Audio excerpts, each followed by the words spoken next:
Bakristo bavandimwe, tuzirikane ku masomo matagatifu y'umunsi mukuru wo kwigaragaza kwa Nyagasani. Isomo rya mbere turizisanga mu gitabo cy'umuhanuzi Izayi, umutwe wa 60 kuva ku murongo wa 1 kugera ku murongo wa 6. Isomo ryo mu gitabo cy'umuhanuzi Izayi. Yewe Yeruzalemu, haguruka ubengerane, kuko urumuri rwawe ari nguru, kandi ikuzo ry'Uhoraho rikaba rikurasiyeho.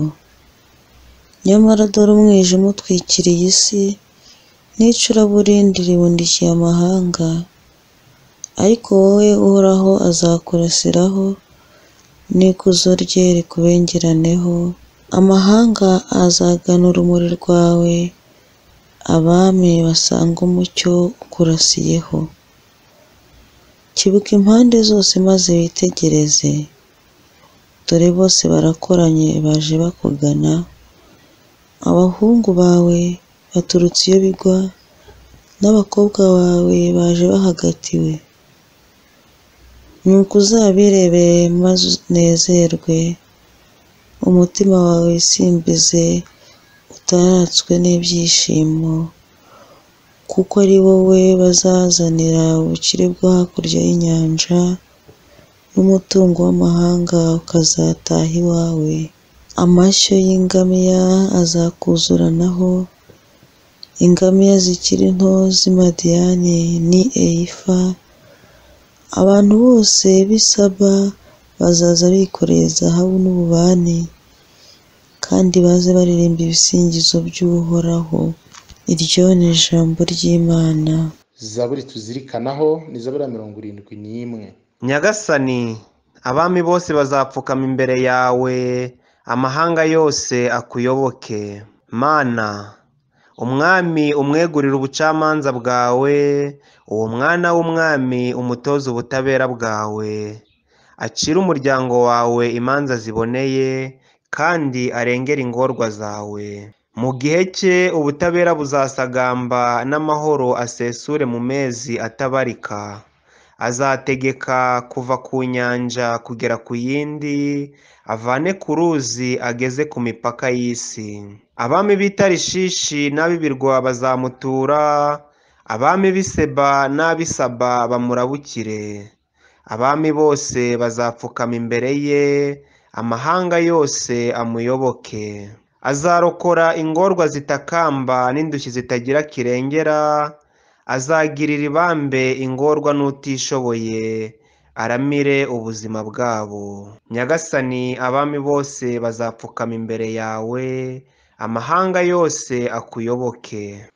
Isomo rya kabiri turisanga mu ibaruwa Paulo Mutagatifu n'umwandikiye Abanyefezi, umutwe wa 3 kuva ku murongo wa 2 kugera ku wa 3, ugasimbuka ugafata umurongo wa 5 ukagera ku murongo wa 6.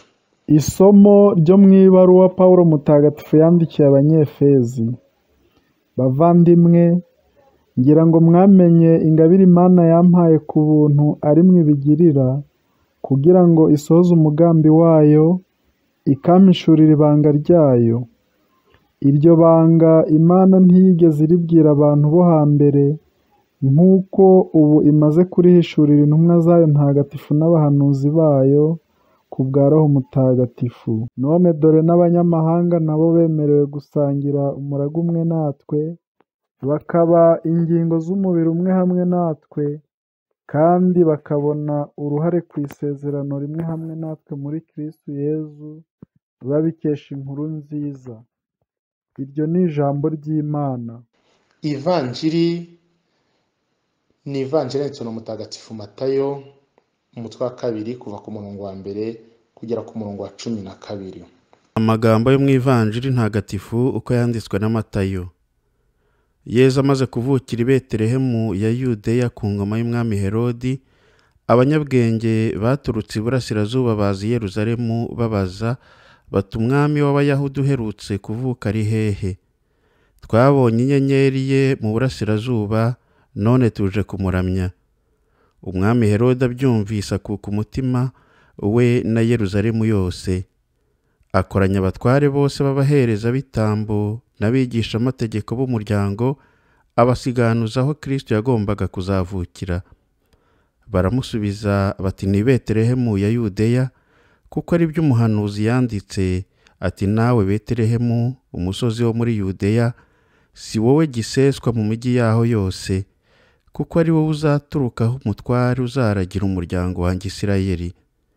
Nuko Herode atumiza ba banyabwenge rwihishwa, abasiganuza igihe inyenyeri yabonekeye, abohereza i Betelehemu ababwira ati, nimugende mubaririze iby'uwo mwana, maze nimumubona muzabimenyeshe, kugira ngo nanjye njye kumuramya. Bamaze kumva ayo magambo y'umwami baragenda. Nuko ya nyenyeri bari baboneye mu burasirazuba ibajya imbere, irinda igera hejuru y'aho umwana yari ari, irahagarara. Ngo babone inyenyeri barishima cyane. Binjiye mu nzu babona umwana na nyina Mariya, nuko barapfukama baramuramya. Hanyuma bapfundura impago zabo, bamutura zahabu, ububane n'imibavu. Cyakora baburirwa mu nzozi kudasubira kwa Herodi, banyura indi nzira basubira mu gihugu cyabo. Iyo ni ivanjiri ntagatifu. None dore n'abanyamahanga nabo bemerewe gusangira umurage umwe natwe. Aya magambo tuyasanga mu ibaruwa yandikiwe Mutagatifu Pawulo umwandikiye Abanyefezi, umutwe wa 3 umurongo wa 6. Ku cyumweru gikurikira uwa mbere Mutarama, umunsi mukuru wa Bikira Mariya nyina w'Imana, Kiliziya ihimbaza umunsi mukuru kwigaragaza kwa Nyagasani. Ni ukuvuga Yezu Kristu yiyereka abami baje bamugana, abami bari bahagarariye isi yose nk'uko turaza kubisobanukirwa kurushaho. Amasomo atagatifu tumaze gutega amatwi araturarikira kuzirikana ku ngingo y'umurage. Mu isomo rya kabiri twumvise Pawulo mutagatifu abwira Abanyefezi aya magambo. None dore n'abanyamahanga nabo bemerewe gusangira umurage umwe natwe, bakaba ingingo z'umubiri umwe hamwe natwe, kandi bakabona uruhare ku isezerano rimwe hamwe natwe muri Kristo Yezu, babikesha inkuru nziza. Bavandimwe, twakwibaza tuti umurage ni iki? Umurage utangwa nande? Umurage uhabwa nde? Umurage ni ikintu umuntu asigirwa n'ababyeyi cyangwa se undi muntu w'inshuti magara. Akenshi umuntu aguha umurage nk'iyo agiye kujya mu rugendo rwa kure, ateganya ko mushobora kutazongera kubonana mu gihe cya vuba. Ku babyeyi turabizi cyane, umurage utangwa iyo bageze mu zabukuru babona bari hafi kwitahira. Umurage rero ubugizwe ahanini n'isambu cyangwa se ikindi kintu cy'agaciro. Umurage twese turawukunda, nubwo rimwe na rimwe ushobora kuba intandaro y'amakimbirane hagati y'abagomba kuwusangira. Umurage kandi tuzirikane ko atari ibintu gusa, ushobora no kuba inama nziza umubyeyi agira abana be. Ngo rimwe umusaza yari yageze mu zabukuru, abona yenda kwitahira, nuko ashaka kuraga abana be, ngo ariko nta kintu yari afite usibye ubusabusa bw'agashyamba. Nuko ngo yihina muri iryo shyamba, maze aca umuba w'inkoni arazihambiranya, maze azizana abahungu be. Niko kubabwira ati, nihagira uvuna zino nkoni nzamuhemba. Uwa mbere ajyaho biranga, uwa kabiri ajyaho nawe biranga, bose barahetura bibuko. Bose bamaze kunanirwa, afata za nkoni arazihambura, ahera ku ya mbere avuna agera ku ya nyuma. Abana be niko kumuha urw'amenyo bati, urabona ibyo ngibyo ari nde utari kubishobora koko? Ati, burya koko gusaza no gusahurwa, tumenye ko ugeze mu marembera. Umusaza niko kubabwira ati, nk'uko nta n'umwe muri mwe kabishywe n'abigira abasore wabashije kuvuna ziriya nkoni ubwo zari zihambiriye, niko namwe nta muntu n'umwe uzabashobora igihe cyose muzamwunze ubumwe. Naho igihe cyose muzaba mwitandukanyije, n'umuyaga witambukira uzabamara, kuko nanjye navunaguye ziriya nkoni nyamara nta kabaraga nkigira. Bavandimwe rero, nguwo umurage natwe twagombye kujya dusigira abana bacu. Kubasigira umurage w'ubumwe, kubasigira umurage w'urukundo. Uhawe rero umurage ubaye iwe burundu ku buryo budasubirwaho.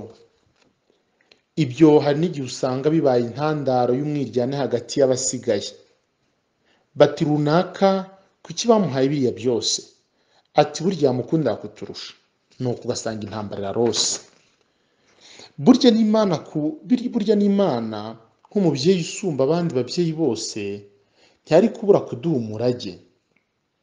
Icyo twebwe rero nk'abantu dusabwa ni uko uwo murage twawugira uwacu ntitupfushe ubusa. None uwo murage Imana ishaka kuduha waba uteye ute? Umuhanuzi Izayi yasubije icyo kibazo mu isomo rya mbere ubwo yabwiraga Yeruzalemu ati uhoraho azakurasiraho n'ikuzo rye rikubengeraneho. Imana ishaka kudusangiza ikuzo ryayo. Ibyo yabitweretse vuba aha ngaha ubwo yemeraga kwigira umuntu muri Yezu Kristo w'i Nazareti, wa mwana watuvukiye kuri Noheri. Ni Nyagasani waje gukiza isi agapfira ku musaraba kugira ngo twese dukire. Ariko se isi yari imeze ite mbere y'uko Imana yigaragaza? N'ubundi umuhanuzi Izayi araduha igisubizo ubwo yabwiraga Yeruzalemu ndetse na buri wese muri twebwe aya magambo: dore umwijima utwikiriye isi n'icuraburindi ritwikiriye amahanga. Nuko isi yacu yari imeze, isi yari umwijima. Kubona icyiza no kugikora byari bigoye cyane. Akenshi abantu bikundiraga ibikorwa by'umwijima, ubuhemu, ubugambanyi, ubugizi bwa nabi, inzangano zidashira n'ibindi. Mu ivanjiri iyo si y'umwijima yashushanyijwe n'umwami Herodi. Uyu Herodi yumvaga yihagije. Ni umwami wari utuye i Yeruzalemu, yica uwo ashaka agakiza uwo ashaka, ateranya abatwari b'umuryango n'abaherezabitambo uko abyifuza. Nyamara ubwirasi bwe n'ubugome bwe ntibishobora gutuma abona Imana, ari nayo mpamvu umugambi we ari uwo kubangamira Imana gusa. Twumvise ukuntu ngo Herodi yakutse umutima yumvise inkuru y'ivuka rya Yezu, ariko ngo na Yeruzalemu yose yakutse umutima hamwe nawe. Yeruzalemu nayo ni umujyi wari warasabitswe n'ubwirasi ku buryo urumuri rw'Imana rwaburaga aho rumenera ngo rwinjiremo. Aha bidutere kwibaza tuti, ese njyewe wowe aho nta ngeso naba mfite imbuza kubona Imana uko bikwiye? Imbuza kubona icyiza muri mugenzi wanjye? Imbuza kubona ko mugenzi wanjye yaremwe mu ishusho y'Imana kimwe nanjye? Herodi kandi yari yitungiwe n'ikinyoma.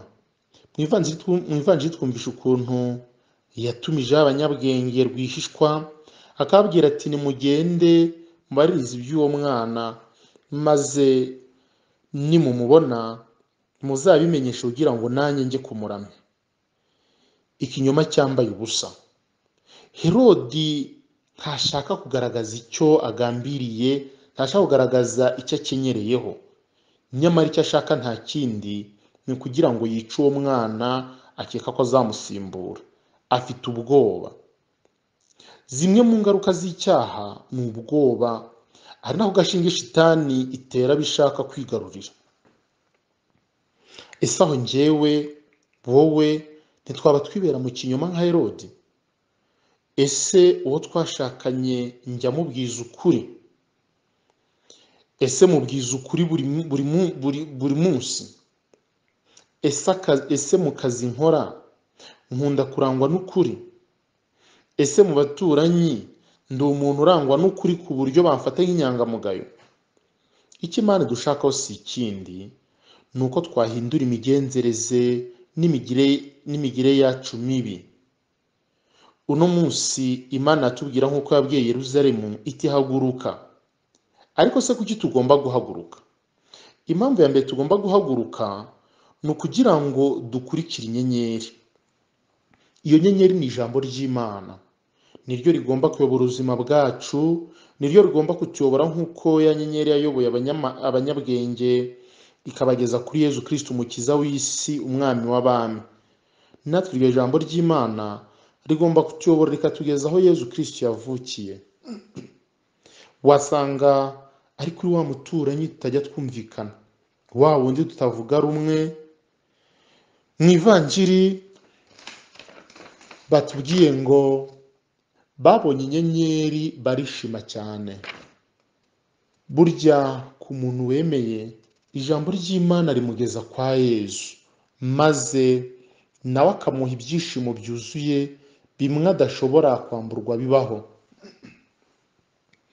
Impamvu ya kabiri tugomba guhaguruka ni ukugira ngo turamye Nyagasani Imana yacu.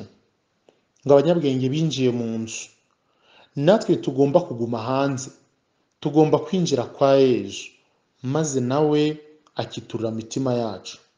Yezu niwe tugomba kuramya, niwe tugomba gupfukamira aho gupfukamira ibigirwamana, amafaranga, imitungo, ibigirwamana n'ibindi. Kandi tugomba no kumukingurira imitima yacu nk'uko bari abanyabwenge bapfunduye impano zabo maze bakamutura zahabu, ububani n'imibavu.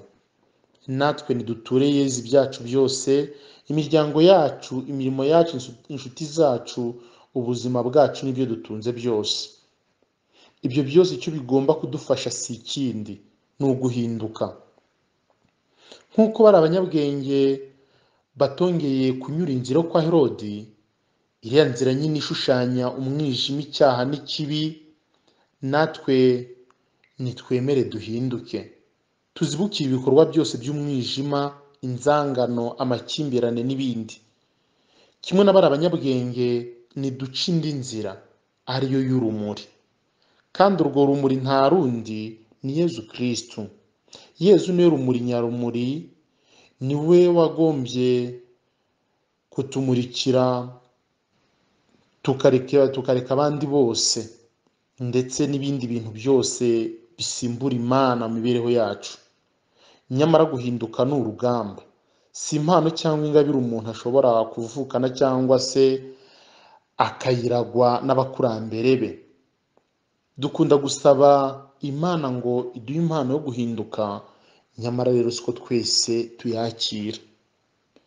Bavandimwe, nituza guhabwa Yezu Kristo muri Ukarisiya ntagatifu, tuze kumusaba duhe imbaraga zo guhinduka kugira ngo natwe tuba abagenerwa murage mu ngoma izahoraho iteka. Amina. Mwese mukomeze kugira Noheli nziza n'umwaka mushya muhire w'2022.